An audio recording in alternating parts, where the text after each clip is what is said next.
aquí con Sinaí Brito. Ella es consultora jurídica y fundadora de Voces de Género Venezuela en el año 2017, defensora de niños, niñas y adolescentes en el municipio de Latillo. Trabaja conjuntamente en la arquitectura humanitaria en los clústeres de protección general, protección niños, niñas y adolescentes y violencia basada en género. Venezuela Sin Límites, Nexos, CAFI, Redna, sede principal de Caracas, conjunto de Aragua, Carabobo, Miranda, La Guaira, Anzoátegui. Atención remota a nivel nacional. Bueno, atención y bienvenida. Bueno, gracias Yeru y a todo el equipo de Globovisión, porque hoy es un día muy importante a nivel internacional. Se conmemora el Día Internacional de la Eliminación de la Violencia contra la Mujer.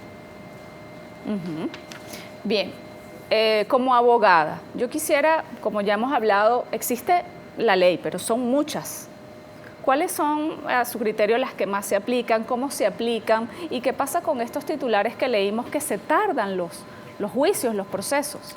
Bueno, en Venezuela existe una ley que fue promulgada en el año 2007, donde se tipificaron 19 distintos tipos de violencia contra la mujer, ¿ok? Encabezados por la amenaza, el acoso, el hostigamiento, la violencia psicológica, entre otros. Luego hubo una reforma en el año 2014, donde incluyeron 2 delitos más, que fue el femicidio y la inducción al suicidio. ¿Por qué? Porque había muchas mujeres que fallecían por, obviamente, un hombre le quitaba la vida y se llevaba por el Código Orgánico Procesal Penal, lo que llamamos penal ordinario. El legislador incluyó este delito para que se llevara por violencia contra la mujer. Recientemente, en el año 2021, incluyeron 4 distintos tipos de delitos, es decir, que nuestra ley especial que rige la materia de violencia contra la mujer, que se llama Ley Orgánica sobre el Derecho de la Mujer a una Vida Libre de Violencia, contempla 25 distintos tipos de delitos. Respecto a lo que tú preguntas, Yeru, se ha incrementado la violencia contra la mujer. De hecho, la pandemia trajo como consecuencia, exacerbó, porque estábamos todos en casa, el maltratador con la familia, la mamá, los hijos, y bueno, nosotros como organización no gubernamental que prestamos, como bien dijiste, apoyo telefónico, psicológico, jurídico a estas mujeres que nos contactan, tuvimos muchas llamadas en ese periodo de la pandemia. Y cuando dices que el proceso se tarda, sí, tristemente tengo que admitir y decirlo como abogada, que el proceso dentro del marco de la ley, hay un periodo de tiempo que tiene el Ministerio Público para efectuar la investigación. Una vez que el Ministerio Público, que es el que tiene la acción penal, para investigar si efectivamente esa mujer está siendo maltratada por ese agresor hombre, sea lo que sea el hombre de esa mujer, porque la ley es clara y precisa, es un hombre contra una mujer, independientemente del vínculo nexo que tengan, ¿ok? Por eso es una ley especial sobre el derecho de la mujer a una vida libre de violencia. La ley dice que deben investigarse en un periodo de 4 meses. La mujer es mandada a evaluar psicológicamente si es violencia psicológica, si es violencia física, tiene que hacerse un examen en el SENAMED. Dependiendo del tipo de violencia, ella es conducida, dirigida a que se haga todo lo que tenga que ver para que se demuestre que efectivamente ya está dentro de uno de los tipos de delitos de violencia que están en esa ley. Esos 4 meses pueden demorarse.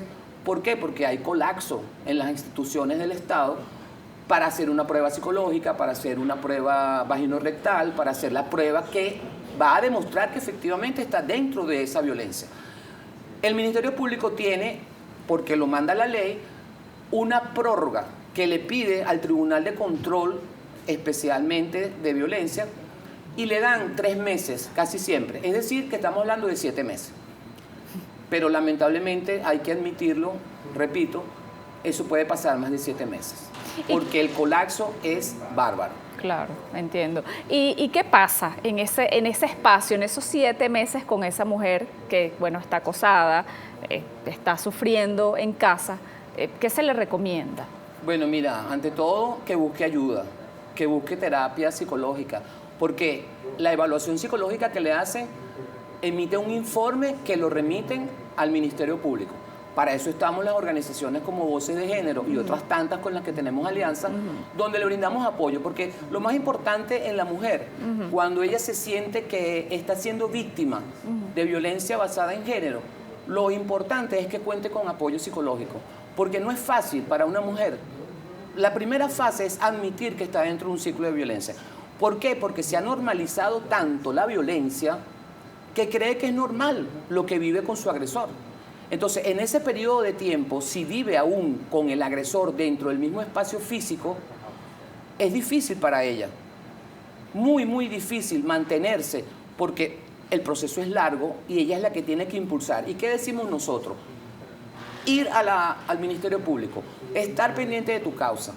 De hecho, ese es el apoyo y la asesoría y la asistencia que desde Voces de Género le brindamos a estas mujeres, el acompañamiento, porque no es fácil ir a un tribunal de violencia contra la mujer en el Palacio de Justicia, no es fácil ir al Ministerio Público y no es fácil encontrarte con tu agresor cuando una vez se determina que efectivamente está incurso en el delito de violencia y resulta que lo acusan, lo imputan primero, perdón, lo acusan y ella tiene que ir a la audiencia preliminar. Es importantísimo y no dejen que les digan que usted no tiene que ir a sus audiencias. Señora, usted tiene el derecho como víctima, la ley se lo da, de asistir al Ministerio Público, exigir el 51 y el 26 constitucional, artículos de la Constitución, le da a usted el derecho de exigirle a un funcionario que le dé una respuesta. Usted como víctima puede diligenciar y pedir copia de su expediente. Usted como víctima puede exigir, en el mejor sentido de la palabra, que le den una respuesta de cómo va su causa, si ya llegó el informe, si ya las investigaciones, promueve testigos. O sea, hay una serie de elementos que uno como mujer puede ayudar al Ministerio Público, porque también hay que reconocer que tienen muchas causas y poco personal. Entonces, bueno, para eso estamos nosotras, las organizaciones. Repito, nosotros como asociación civil le brindamos apoyo, asesoría, acompañamiento, a veces representación. Recientemente finalizamos un juicio que duró 7 años, 4 meses, un femicidio, y logramos la condena del femicida. Y no es posible que una mujer pierda parte de su vida, desatienda a su hogar, a sus propios hijos, por estar pendiente de una causa que debería tener un curso normal y libre como una autopista. 7 y pasar las años. alcabalas. ¿Por qué se tardaron 7 años? Bueno, mira, realmente el delito sucedió en el 2016, me reservo los nombres por supuesto. Nosotros como ONG asesoramos y atendimos y representamos, particularmente yo como consultora jurídica de la organización, tomé el caso para mí prácticamente, y todos los jueves teníamos audiencia en el Palacio de Justicia. Entonces, ¿el retardo cuál fue? Si no hay traslado con el femicida, no hay audiencia. Si no viene el Ministerio Público, no hay audiencia. Si no viene un experto que va a deponer lo que sucedió en ese caso del levantamiento del cadáver, las experticias, eso se llama la evacuación de las pruebas. Teníamos 32 medios de prueba que evacuar, más allá de los diferimientos, y nos agarró la pandemia. Fueron prácticamente 2 años perdidos. Cuando retomamos, conversamos, y el señor femicida sabía que era culpable, obviamente, y no quiero decir con esto que lo eximo de la culpa, pero si hubiésemos continuado, yo creo que pudiésemos haber llegado hasta el 2030. Wow. En el 22 de agosto de este año, admitió los hechos y fue condenado a cumplir su pena por el delito que cometió, que está contemplado dentro de la ley especial que rige la materia. Bien, ¿y cuánto es la pena?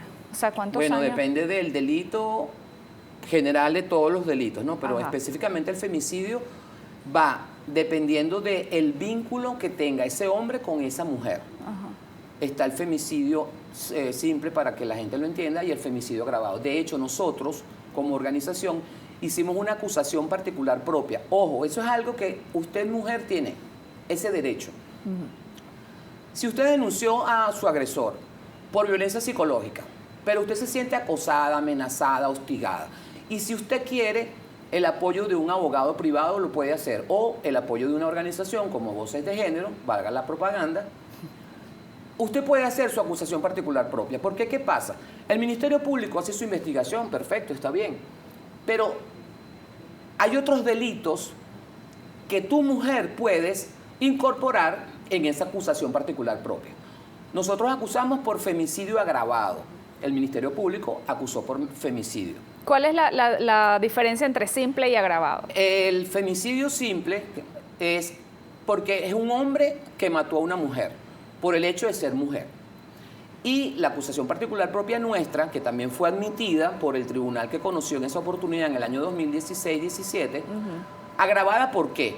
Porque más allá de cumplir con el rol de que es hombre contra mujer, ese hombre conocía a la víctima y tenía como, no un dominio total, pero sí tenía como un control sobre ella y se ensañó contra ella para quitarle la vida. Bien. Entonces, esa oportunidad, la ley le da a la mujer la posibilidad, y de hecho son sentencias que existen del Tribunal Supremo de Justicia. Si en el lapso de tiempo que el Ministerio Público, de los 7 meses que hablamos, no cumple, usted, mujer, tiene que pedir el control judicial en el Tribunal de Control que conoce de su causa y decirle, mire, señor juez, dígale al fiscal que por favor haga su acto conclusivo, que acuse o que haga lo que va a hacer. Si no lo hace, el tribunal le dice, mira, fiscal, ven para acá que ya se te cumplieron los 7 meses. Hay un lapso que la ley también lo contempla, que le da la oportunidad a la mujer de hacer su propia acusación. Eso se lo debemos a las sentencias vinculantes del Tribunal Supremo de Justicia. La doctora Carmen Zuleta de Merchán, en una sentencia, determinó que fuese así. ¿Por qué? Porque no podemos pasar 7 años, 10 años en una causa sin que haya un acto conclusivo. Claro.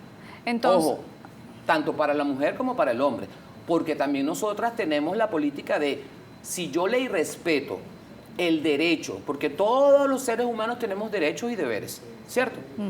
Si yo le irrespeto, si yo incumplo con lo que está plasmado en la ley, encabezada por la Constitución de la República Bolivariana de Venezuela, yo le vulnero el derecho a mi agresor, a ese ciudadano que ha cometido un delito, estoy contaminando la causa y puedo llegar inclusive a perder el juicio.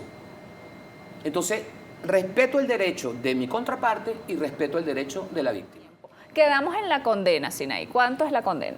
Bueno, la ley establece de 15 a 18, 25 o la pena máxima.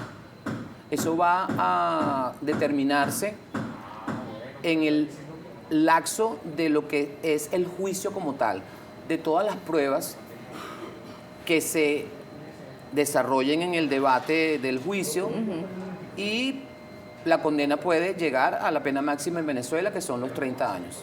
Ahora, para este tipo de juicios, este tipo de audiencias se necesita, bueno, las pruebas, testigos. ¿Qué le recomiendas a una mujer que ahorita esté pasando por un tipo de violencia y ella, bueno, más allá de acudir a ustedes, qué es lo que ella debería tener en cuenta ahorita en la casa, por ejemplo?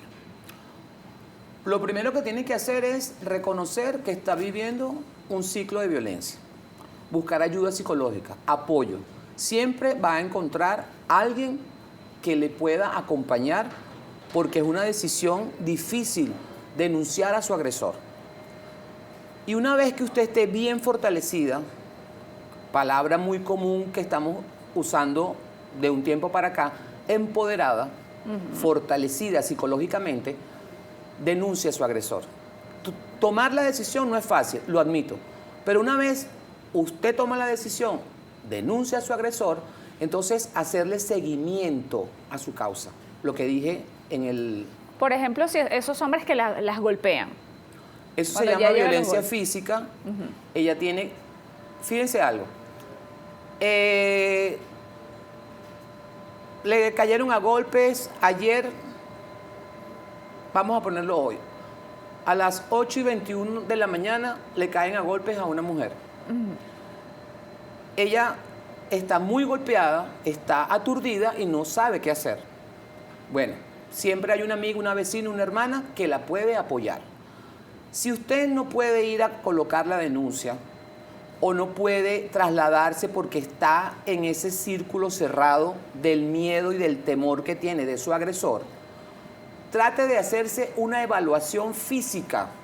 Eso se llama libertad de prueba y eso le va a servir a usted para demostrar de los golpes que tenga cuando usted decida colocar la denuncia. ¿Por qué? Porque el Ministerio Público recibe la denuncia y la manda inmediatamente a hacerse la prueba en el CENAMEF. Una prueba física, forense. Sí, porque es una prueba forense. Okay. Pero la ley también nos da la posibilidad de que yo, como no tengo cómo ir a poner la denuncia, o puse la denuncia 3, 4 días después y el morado no está como lo tengo en el momento. Entonces yo me hago mi prueba con un médico particular en cualquier centro hospitalario para dejar evidencia. Tómense fotos de los golpes, de los maltratos. Son pruebas que podemos utilizar para demostrar que fui víctima de violencia física, que tiene una condena un poco mayor que la violencia psicológica, que el acoso y el hostigamiento. ¿Por qué? Porque hay un maltrato físico, el contacto de ese hombre contra esa mujer. Bien. Entonces, si no tiene cómo acudir, siempre va a haber alguien. Ahorita hay muchas campañas de demostrar que estoy pasando por un momento de violencia. Hay muchas organizaciones que estamos trabajando en eso, pues apoyándonos, porque no es fácil, Yeru, no es fácil que una mujer decida colocar una denuncia contra el papá de sus hijos, porque esa es otra.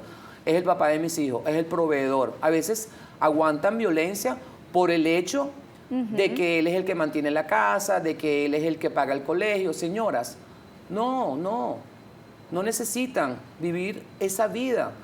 Yo siempre digo, es mejor estar en casa tranquila y no esperar que llegue el agresor a las 5 o 6 de la tarde o a la hora que llegue, no sabemos cómo va a llegar y entonces agarro a mi muchacho y me meto en un cuarto porque puede que me golpee o puede que me grite y me maltrate delante de mis hijos.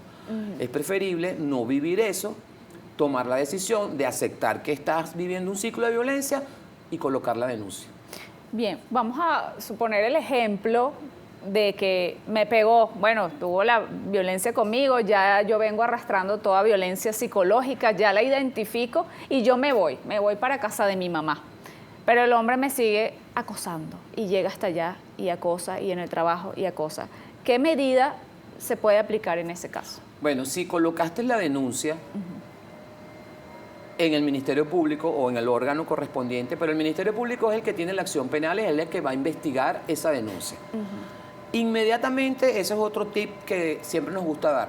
Cuando la mujer coloca la denuncia ante el órgano receptor de denuncias, ese órgano receptor le tiene que entregar en sus manos unas medidas de protección y seguridad.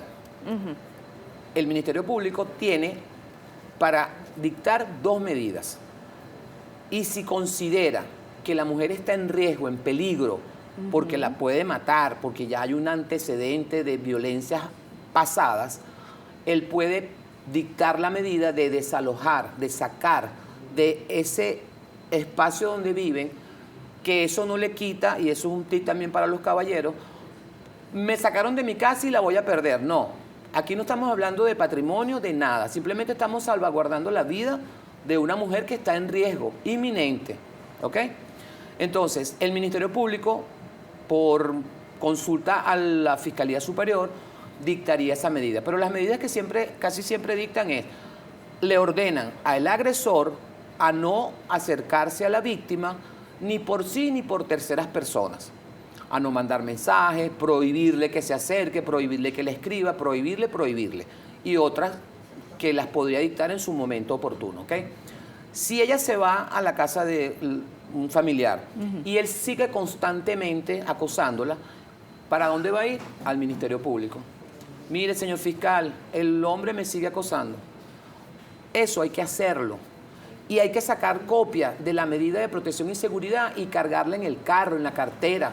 Esa mujer, si se lo encuentra en la calle y ve un funcionario policial, ese funcionario está en la obligación de prestarle apoyo.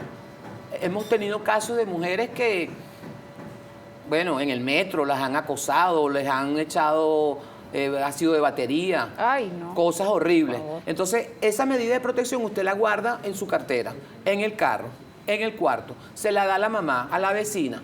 Y si está ese hombre violando esa medida, entonces, ¿usted a quién va a llamar? Al órgano policial o al Ministerio Público, a su fiscalía que conoce y le dice, mira, sigue, sigue. Entonces lo llaman y le imponen, mire señor, no siga, por favor, déjela en paz. Pero no es fácil, Yergo. Claro. Hay que estar fortalecida de hacer todo cuanto le corresponde hacer por mandato de la ley. ¿Y no te ha pasado, no has tenido casos sin ahí donde la mujer denuncia, miren, está vuelta a nada porque le pegaron, pues, y está moreteada? Y entonces una amiga denuncia porque ella tiene miedo y la mujer vuelve con el agresor. Sí, claro. Sí. ¿Y cómo se hacen esos casos? Bueno, porque, les digo, es difícil sacarla de allí. No, cuando se coloca la denuncia, no hay vuelta atrás. Antes de esta ley especial que rige la materia, existían las conciliaciones. Usted iba a la jefatura, antigua jefatura, hoy registro civil, y denunciabas a tu agresor, a tu pareja. Entonces el funcionario los llamaba a los dos y le decía a la mujer, cónchale, ¿qué hiciste? Tuviste que haber hecho algo para que ese hombre te diera esa golpiza. Wow, no. Señor, no lo vuelva a hacer. O si lo va a hacer, hágalo más leve. Hágalo pasito. Ajá. Ay, no. Eso ya no existe. Ok. Cuando la mujer toma la decisión de colocar la denuncia, eso tiene que tener un término, un acto conclusivo, así se llama. El acto conclusivo puede ser un sobreseimiento, es decir, que no existió el delito o el delito se cometió y no lo cometió esa persona a quien denunció la víctima. Un archivo fiscal.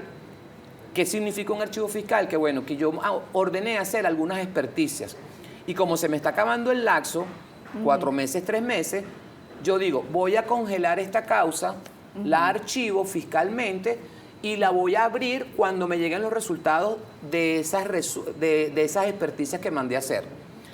Y el tercer acto conclusivo es una acusación, es decir, existen los elementos suficientes y en toda la investigación que realicé en el proceso que me corresponde, que me da la ley, 4 meses más 3, y acuso a ese agresor. Ahí entonces yo le recomiendo a la víctima que vea la acusación, se adhiera a la acusación o haga su propia acusación particular propia.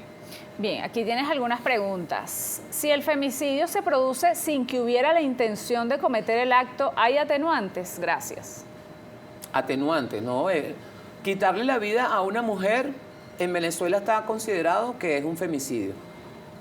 Antes existían, no sé... Sin querer, o sea, sin intención, mataste a una mujer, asesinaste a una mujer. Sí, bueno, eso habría que ver cómo fue la muerte de la mujer. Si fue un accidente. Porque la persona que pregunta de atenuantes es cuando esa persona tiene algo a su favor, pero quitarle la vida a una persona no creo que tenga atenuante alguno. Quizás se debe referir como a un accidente, fue accidental. Sí, bueno, eso también se llamaba cuando se manejaba por el penal ordinario. Ajá. Cuando es un homicidio culposo, lo cometí por negligencia, por no quería, pero... Pero sí, igual tiene su condena. hay que investigar y determinar si fue o no fue con intención. Ok, aquí te pregunta, excelente programa con la doctora, ¿qué pasa cuando la violencia es de mujer a mujer, valiéndose de su cargo y es un constante acoso de todo tipo con esta persona? ¿A dónde debo acudir o cómo debo proceder, ya que valiéndose del cargo tiene muchos amigos y en la mayoría de los casos no se toman las denuncias? ¿Qué hacer? Mujer contra mujer. Ok, la ley tiene unas excepciones. ¿Qué es una excepción?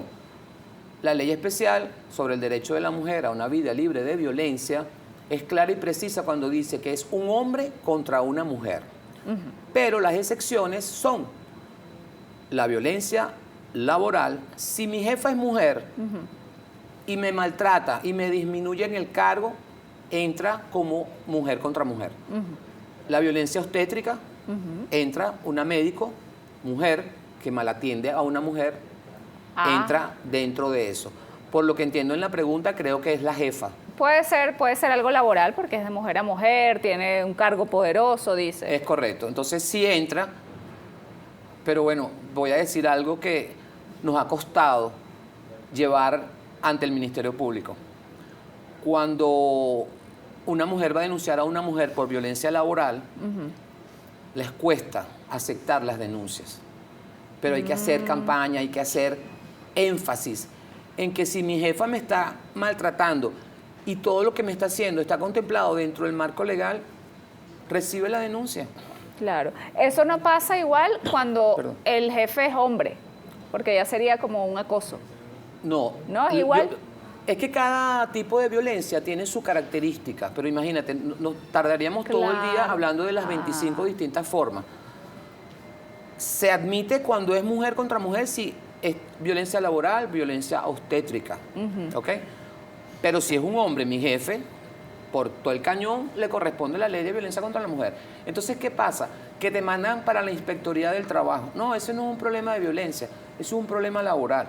Bueno, pero mira, aquí está, en los 25 diferentes tipos de violencia que tiene la ley especial que rige la materia.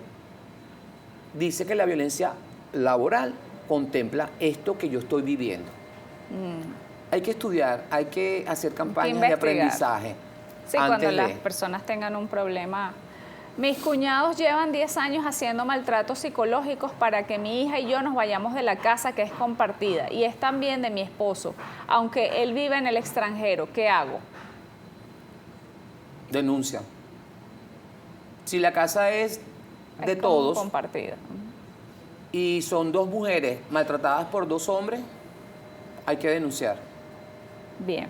Bueno, muchísimas gracias, Sinaí, por estar aquí, por enseñarnos de una manera tan sencilla y clara estos temas tan complejos y tan difíciles. Te voy a dejar la cámara para que te dirijas a todas las personas y a dónde acudir y qué es Voces de Género y los contactos.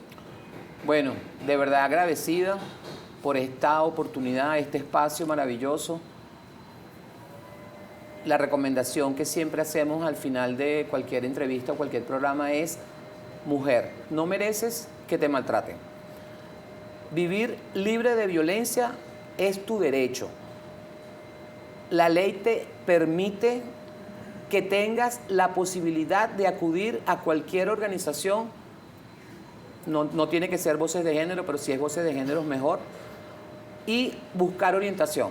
Prevenir la violencia es una tarea de todos. Hay una corresponsabilidad de la sociedad y el Estado y de cada uno de nosotros para buscar la manera de eliminar la violencia.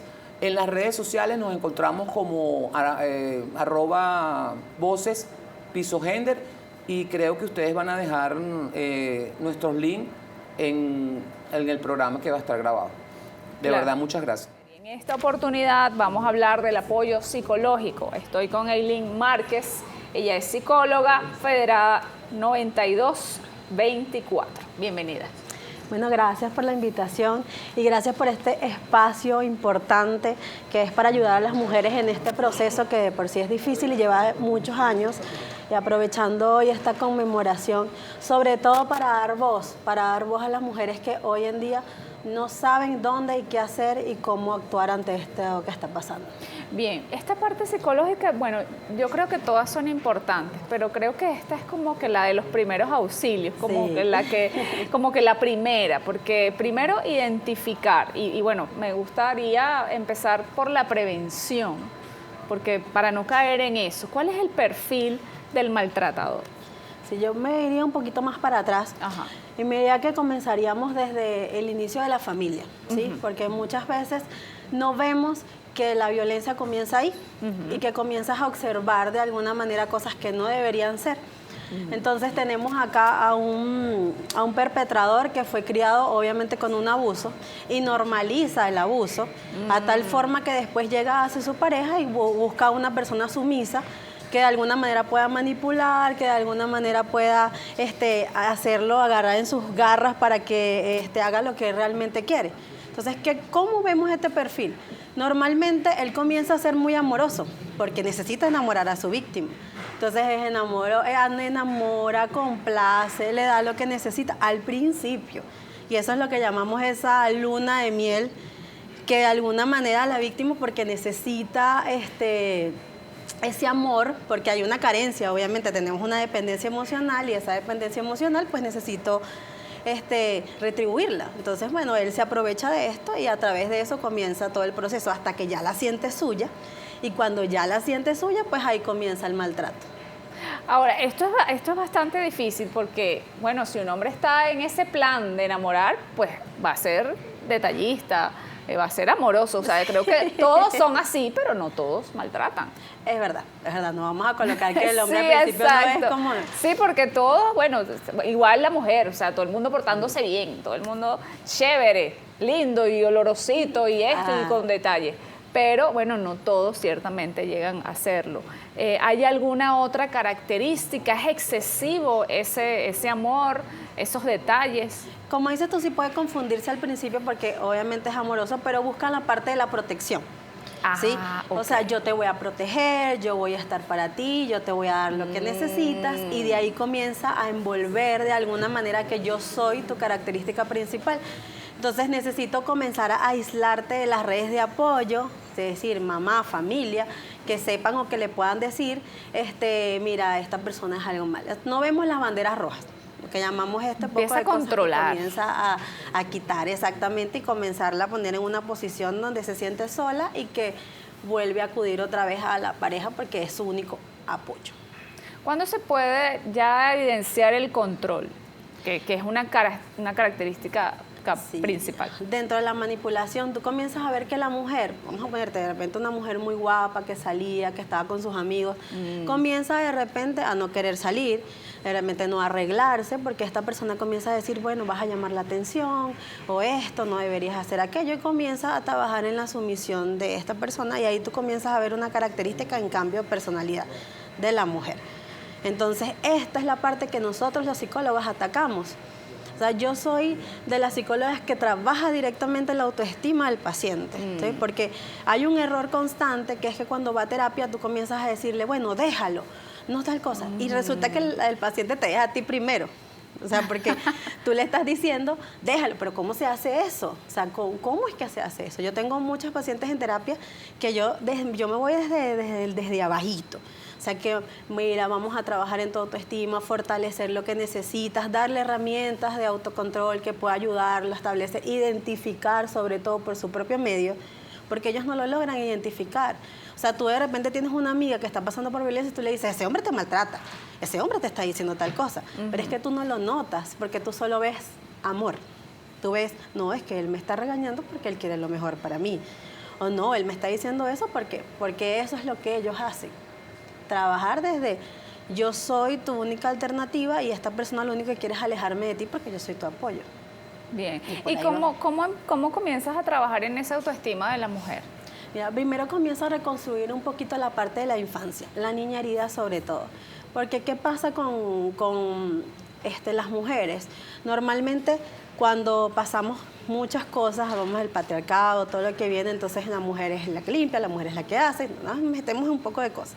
Pues yo comienzo a observar a través de qué pasó en tu infancia, que de alguna manera estás recurriendo en la dependencia emocional, y comienzo a trabajarle esos pilares desde ahí para fortalecer. Y después nos vamos un poco a la autoestima, ayudar a trabajar el autocuidado, y de ahí vamos a ir fortaleciendo. O sea, esa es la base, y después vamos construyendo todo lo demás. ¿Qué pasa cuando hay dependencia, emocional y económica? Que, es como que sí, se ve mucho. No creas, eso es uno de los factores que más incluso está dentro de la tipificación de la ley.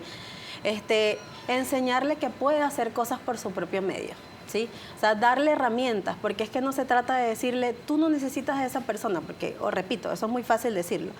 Ahora es, ¿qué puedes hacer tú? Yo te voy a ayudar a ver, que tú observes que tú puedes lidiar con eso y que puedes hacer otras cosas y que puedes llegar a ser independiente. Yo he tenido pacientes que, vamos a ponerte, el hombre tiene negocios y ella también tiene negocios, trabaja dentro de eso. Entonces él hace entender que ella ha crecido, es por él. Entonces yo comienzo a notarle, no, pero ya va, ¿qué haces tú en el negocio? Entonces, mira, yo atiendo, yo hago esto, yo llevo el dinero, yo compro. Viste que sí haces cosas, o sea, que sí lo puedes hacer, es darle esa visibilidad que de alguna manera el hombre no. Claro, lo que pasa es que me imagino que la persona que gracias a mí, que tú tienes llegaste esto. ahí, gracias a mí tú sabes hacer esto, gracias a Eso Exacto. puede pasar. Ahora, ella está en la casa y están en esa época, bueno, enamorados, no sé qué, pero pasa un año. Y ya empieza el primer mal. ¿Cuál puede ser ese primer maltrato que es leve, pero que va sucediendo como como a fuego lento y no se da cuenta? Sí, yo lo veo la manipulación. Yo creo que la manipulación es una de las primeras cosas que se comienza a dar, y la manipulación de él se hace sentir a la víctima como él es la víctima. O sea, ay, mira, para que la mujer sienta que él necesita o que ella necesita estar ahí todo el tiempo. Entonces, eso es una característica que se da muchísimo. A veces hay relaciones que incluso ni siquiera llegan a la violencia física, sino que es netamente psicológica y económica y en otros aspectos. Entonces dicen, no, esto no es violencia porque yo no te estoy pegando, yo te estoy pegando. Pero entonces el maltrato es de otra forma, ¿sí?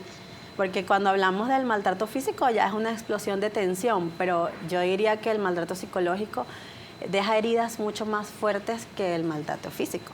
Continuamos con Eileen Márquez, ella es psicóloga, nos está hablando del perfil del el maltratador, que lo hemos visto mucho por las redes sociales, que está de moda, el narcisista, que tanto lo explica. Y quiero que me diga si puede ser una persona maltratadora no narcisista. Pueden haber, pero sí en su gran criterio siempre tienen características narcisistas. ¿Por qué? Porque normalmente ellos no van a asumir que son maltratadores. O sea, pocas veces lo vas a ver. Yo recuerdo hace un tiempo que trabajé con un grupo de hombres que habían sido maltratadores, y era muy curioso que ellos seguían haciéndolo, pero de forma como su ellos llegaban con chucherías y cosas al taller. Entonces llegaban así y me decían, no, porque es que yo soy muy bueno y a mí me encanta dar esto. Entonces tenían esa característica de manipulación y lo seguían haciendo, a pesar de que estaban en un proceso de rehabilitación que se les estaba dando, ¿no? Entonces, ¿qué pasa con el narcisista? Su característica siempre va a ser buscar envolver para sentirse de alguna manera superior a otras personas, incluso si puede ser hasta un mismo profesional. Entonces, yo te tengo que mostrar a ti que yo soy bueno, y te lo voy a demostrar incluso si te pueda pisotear, y que sin darme cuenta. ¿Cómo se identifica eso? La manipulación, que quedamos en el corte de Sí, anterior. entonces ver la manipulación primero es entender que el que está manipulando es una persona que de alguna manera perdió su identidad, ¿sí? Entonces quiere decir que esta persona comienza a envolver, a decirte de alguna manera todo lo que deberías hacer. Entonces, cuando tú comienzas a perder esa identidad, ahí estamos viendo que estás siendo manipulado. O sea, de repente, si a ti te gustaba jugar béisbol, no sé, o jugar básquet, o qué sé yo, voleibol, pero entonces te va a comenzar a decir, bueno, ¿y tú crees que será que sí, lo puedes seguir haciendo? Y tú entonces comienza como a quitarte esas cositas que a ti te gustaban de alguna manera, y de repente comienzas a ver que ya no estabas haciendo lo mismo de antes. Entonces ahí pudieras identificar una manipulación. Entonces, o hablarte de tus amigos, también podría ser otra. O sea, de repente, bueno, mira, fulanita, no sé, no te dijo algo que tú viste que, no, ¿verdad? Que ella como que tiene algo en contra de mí. Entonces comienza a cambiar toda este círculo que hay para comenzar a quedarte sola, para entrar dentro de la manipulación y después entender que él es la única alternativa que puede llegar a tener. Bien. ¿Te ha llamado una mujer en crisis que esté pasando por algún... ¿Qué haces en ese momento? En este caso soy más de apoyo. Algo que uno debe entender es que si tú de una vez entras a la mujer diciendo denuncia, aunque la violencia no debe ser negociable, ¿ok? Entender que una mujer primero no es fácil pasar por eso, y si está pasando por eso en ese momento es probable que ese círculo se haya repetido muchas veces dentro del círculo de violencia. Incluso existe, búscalo por internet, algo que se llama violentómetro, que la UNICEF lo tiene, y entonces ahí tú comienzas a observar cómo de alguna manera el ciclo de la violencia va aumentando a medida que va pasando el tiempo. Entonces uno comienza a ver, bueno, comienza por aquí, comienza por allá, es bien chévere, búsquenlo por internet. Violentómetro se llama. Ajá. Y de ahí tú puedes comenzar a ver cómo entra ese ciclo, qué es lo que debes hacer. Entonces estas chicas que me han llamado, al final comienzan a querer buscar a alguien que las escuche. Entonces uno tiene que entrar ahí, es en el apoyo. Aquí estoy para ayudarte, aquí estoy para apoyarte, cómo te sientes, comiste. O sea, vamos a comenzar a darle de alguna manera ese confort que necesita para poder tomar decisiones. Porque si entramos en una decisión automática como denuncia, pero no está preparado, es probable que se quiera echar para atrás incluso en el mismo proceso, porque el proceso es bastante tedioso. O sea, vas, hablas con un fiscal, él obviamente te va a preguntar muchísimas cosas que te va a sentir o vas a revictimizar de alguna manera, que se trata de no hacerlo, y después pasas unos días al psicólogo que te vuelve a preguntar todo un proceso. Entonces, para eso realmente hay que estar preparados porque no es algo fácil.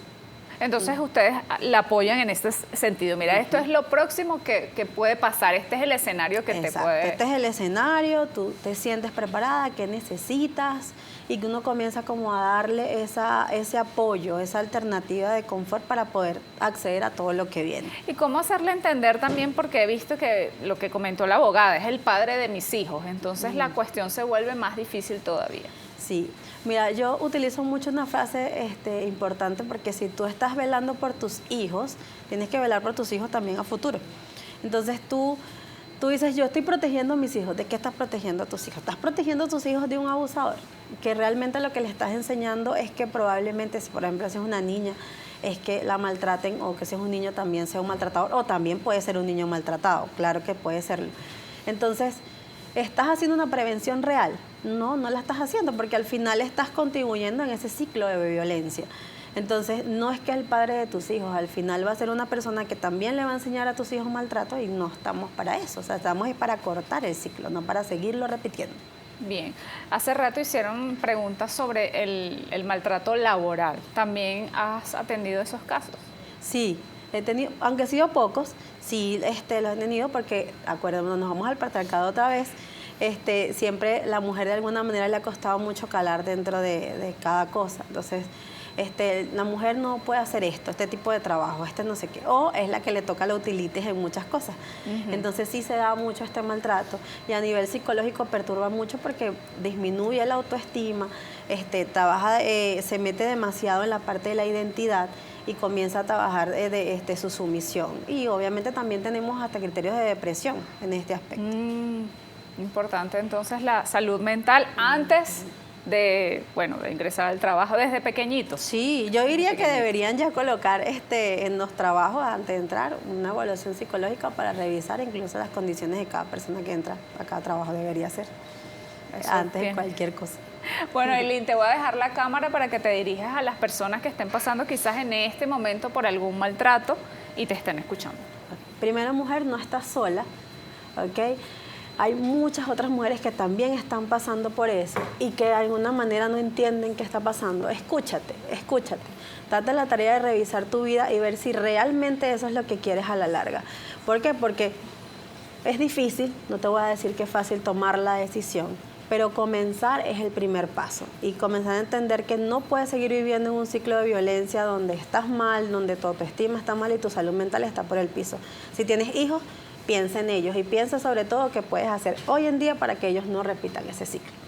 En esta oportunidad estoy con Milagros Sánchez. Ella es licenciada en Desarrollo Humano y ella nos va a hablar de ese empoderamiento de la mujer. Bueno, ya salió de ese hueco feo que tenía de maltrato. ¿Qué sigue después? Bienvenida, Milagros. Muchísimas gracias, Yerobi. Un gusto estar por acá en este día tan especial. Yo me vine de naranja. Muy bien. Porque es el color ¡ay, de mira, yo también! ¡Maravilloso! Así que bueno, súper contenta de estar acá. No, muchísimas gracias por estar aquí. Luego nos vas a hablar también de una carrera, de todo lo que se promueve en esta semana. Buenísimo. Los derechos humanos y bueno, este día especial a la mujer. Hablamos con la abogada. Hablamos con la psicóloga, ya aprendimos del aspecto legal, del aspecto psicológico, los primeros auxilios. Ahora ya una mujer procesó su denuncia, salió de todo ese, digamos, ese tipo de violencia que tenía en su casa o quizás en su trabajo, puede ser. ¿Qué sigue después contigo? Buenísimo, sí.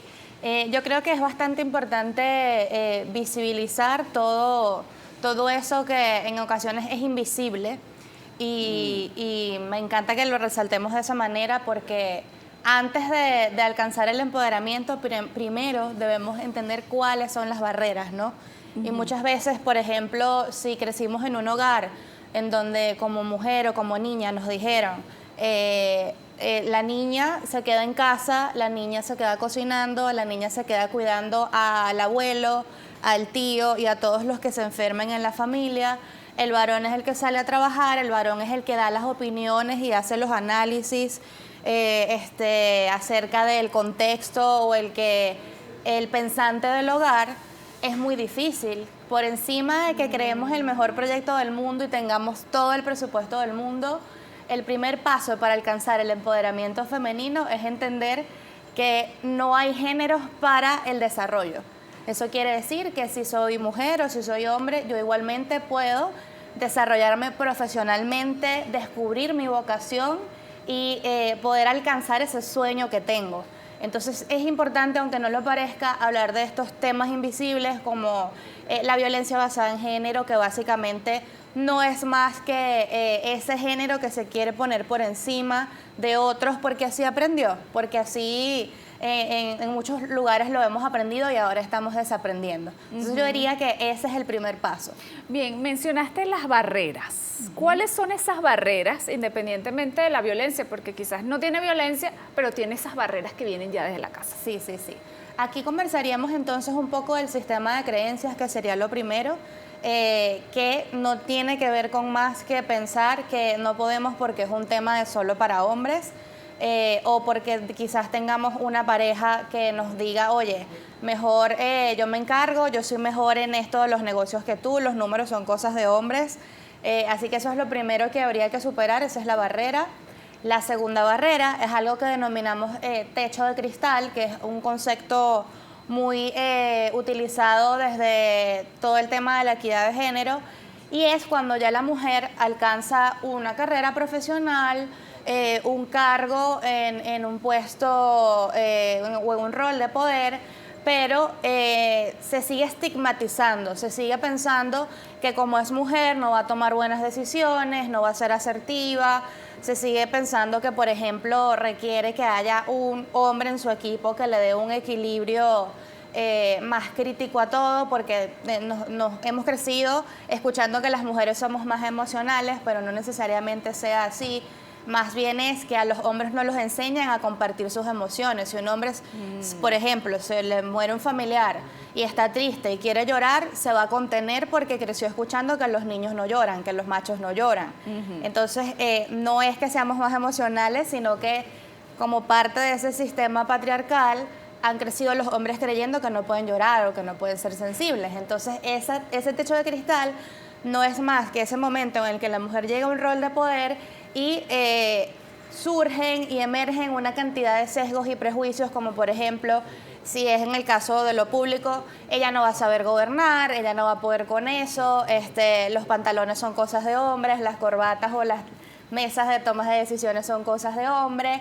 Entonces digamos que viene desde el hogar, desde el sistema de creencias, y se reproduce también en los espacios laborales, cuando ya está en un espacio o de toma de decisiones la mujer y aún así sigue recibiendo este tipo de sesgo. Bueno, fíjate que aquí comentan, últimamente hay gerentes de sexo femenino en entidades de trabajo quienes en mi experiencia laboral son personas profesionales con pésimo desempeño en justicia y respeto, maltratos verbales hacia trabajadores masculinos específicos que ella se ensaña.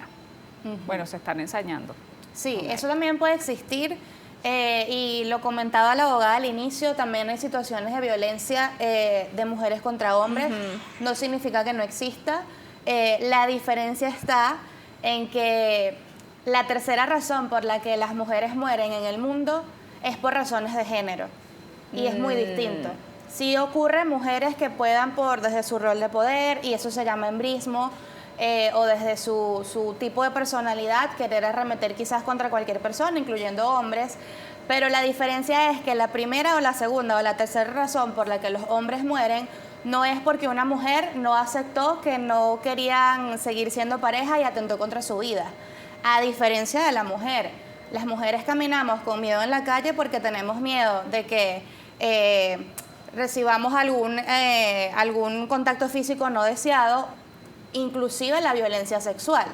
Y eso lo hace distinto, ¿no? Claro. Por eso en estadística la mujer es más vulnerable. En estadística la mujer es más vulnerable a temas de violencia principalmente sexual hasta llegar a la muerte. Que básicamente los femicidios o los feminicidios no es más que la posición del hombre de sentir que tiene el poder sobre la mujer a tal punto que si ella no hace lo que él quiere, como por ejemplo seguir en pareja o no salir de casa o algo tan sencillo como querer trabajar, es cuando ocurre esta situación generalmente de querer atentar contra su vida, ¿no? Porque bueno, como eres mía, como si fuera un objeto, como este vaso, ¿no? Eres mía como este vaso y si no te dejo hacer lo que tú quieras, aunque no sea nada malo, sino que es su propio desarrollo y yo atento contra tu vida.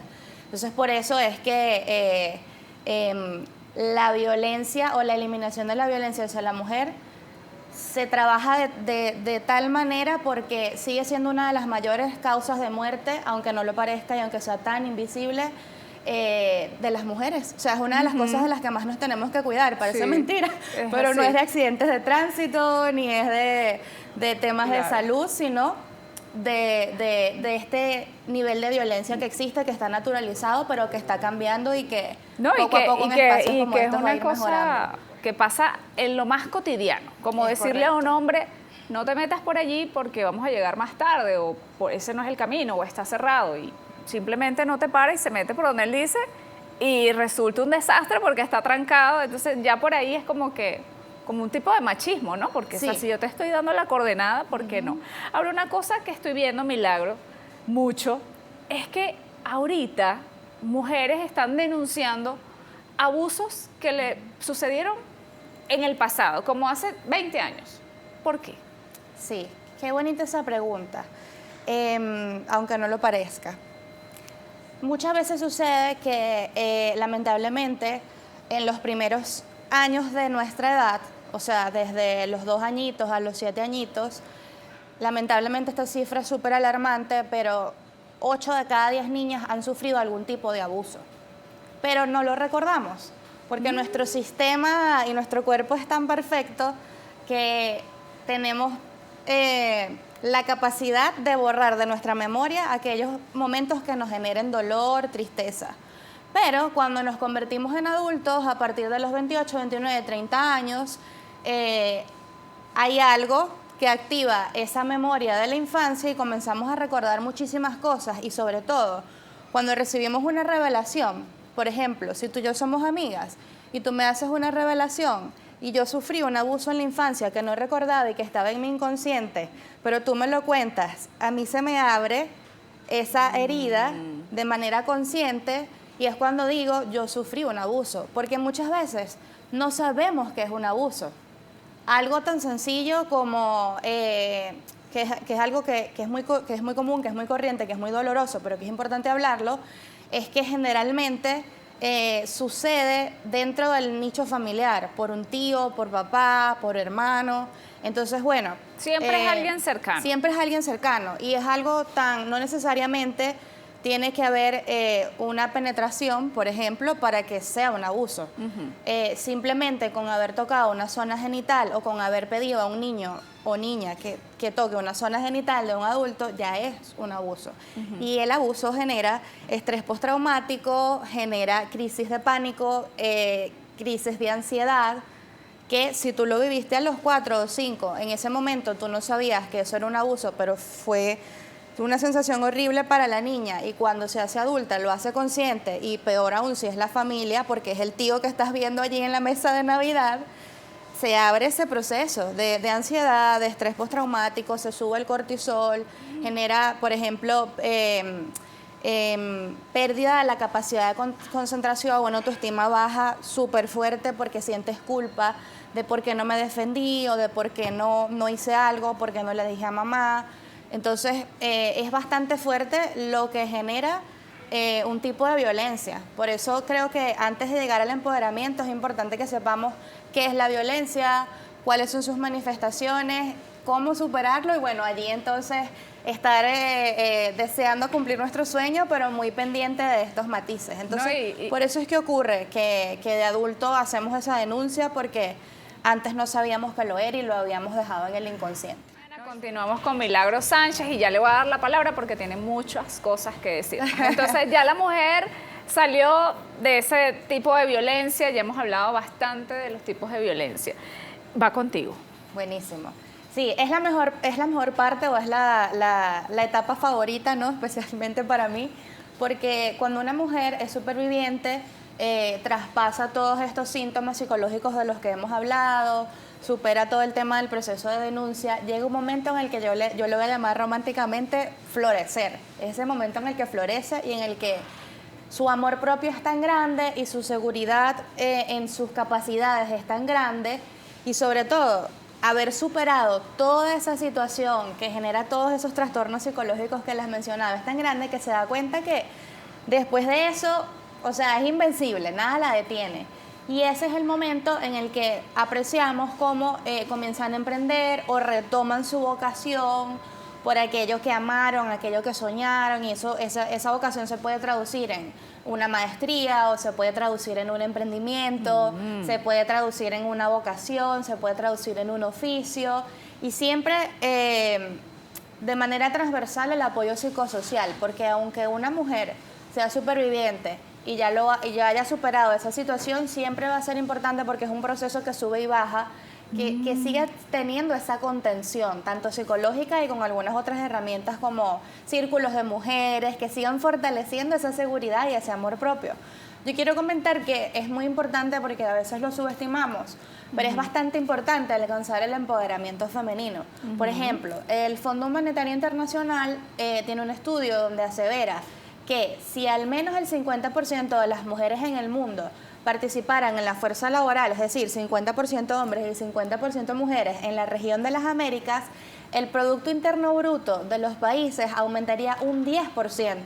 O sea que eso es una cifra clara de cómo el empoderamiento femenino, el cese de la violencia, este fomento del amor propio y de la equidad y paridad entre géneros pudiera hacer que los países, al menos de la región de las Américas, alcanzaran un nivel mayor de desarrollo. Quiere decir que habría mejor calidad de vida en los hogares, que habrían niños y niñas con una mejor educación, con mejor acceso a la salud, con mejor acceso a espacios de esparcimiento, con un hogar con papá y mamá sanos, ¿no? Así que sería un mundo ideal, ¿no? En el que todos queremos, y estoy segura de que es así. Claro, claro, queremos mejorar todos unidos, porque los dos hacen falta. Así es. Fíjate lo que mencionaste de que puede haber como un altibajo y el apoyo psicosocial constante de la mujer. Ahorita nos preguntaron que, bueno, una mujer maltrata en el trabajo. Es líder, es gerente, y en su casa resulta que es maltratada ella. Sí, lamentablemente sucede muchas veces que yo creo que es hasta como una, no sé, casi que el 11º mandamiento, jocosamente lo digo, pero cuando crecemos en un hogar con violencia podemos elegir hacerlo diferente y construir una familia diferente y un trabajo diferente y un liderazgo diferente, o repetir la historia. Y generalmente sucede que cuando una persona es perpetradora, viene de un hogar donde recibió perpetración. Entonces, creo que allí, mucho más aún, el centro está en mitigar la violencia en todos sus matices, ¿no? Yo creo que a mí me encanta personalmente este tema porque yo soy pro amor. De hecho, mi lema es para la guerra nada. Y comulgo mucho con toda esa filosofía del amor, no sé, desde Cristo, que fue el primero que nos habló de amor en el mundo, hasta todos los que han venido posteriores a él. Entonces, sin duda es importante poder trabajar y abordar todas las matices de la violencia, porque no todas son violencias por razones de género. En este ejemplo que nos están dando, no sería por razones de género porque no es que esa persona quiera imponerse por encima de lo masculino, sino que seguramente creció en un hogar muy autoritario y es la manera en la que ella aprendió a asumir el poder, porque quizás vio una figura en casa que así era como lo asumía, desde la manipulación, desde la coerción, desde la violencia, y bueno, hay muchas cosas que son violencia, desde por ejemplo molestarse con alguien y dejar de hablarle por 3 días, ya es violencia. Wow. Es violencia pasivo-agresiva. Hay muchos matices de la violencia y ese sería uno de ellos. Entonces, yo encantada de ayudar. De ayudar y de que podamos identificar que está bien, está la violencia de género, la violencia contra las mujeres, que es por razones de género. También hay otros matices y lo importante es que tengamos muy claro que el verdadero desarrollo lo vamos a alcanzar en la medida que podamos mitigar todas esas barreras, y la violencia sin duda es una de ellas. No, y sobre todo, Milagros, que hay personas, mujeres, que tienen un tipo de violencia en su casa, tan solo un hombre que sea controlador, que grite, y entonces resulta que la mujer es víctima en su casa y entonces también es víctima en su trabajo, porque Es no tiene correcto. esa seguridad. Sí. Ahora, hay una carrera que me dijiste que quieres mencionar. Sí, sí, sí. Háblanos de la carrera. Ya he compartido muchas cifras de lo importante que es que eliminemos la violencia contra las mujeres, el impacto que significaría para la sociedad que dejara de existir este flagelo. Entonces, en ese sentido, hay muchas organizaciones a nivel mundial que se unen en este día, 25 de noviembre, Día Mundial contra la Violencia hacia la Mujer, para realizar algo que se llama 16 días de activismo. Y no es más que 16 días compartiendo contenido y realizando actividades por 16 días para explicar qué es la violencia, cómo eliminarla, cómo superarla. Y hoy especialmente hay una carrera caminata que se va a realizar en el Parque del Este, organizado por la Unión Europea con muchas otras organizaciones. Va a estar Voces de Género y muchos de los que estuvimos hoy acá en la mañana. Mañana 26, de 7 de la mañana a 10 de la mañana. Las entradas se vendieron a nivel online hasta el jueves, pero el día de hoy de 10 a 2 de la tarde se estarán vendiendo en carácter presencial en el Parque del Este, así que bueno, la invitación es que asistan y sobre todo que puedan seguir en redes sociales a todas las organizaciones a nivel mundial que están compartiendo muchísimo contenido por estos 16 días. Importante mencionar que los 16 días de activismo inician el 25 de noviembre por el Día de la No Violencia contra la Mujer, pero cierran el 10 de diciembre por el Día Mundial de los Derechos Humanos. Entonces es como una efeméride súper movida por la importancia que tiene, pero súper importante porque es el espacio donde podemos repensar cómo construir un mundo mejor.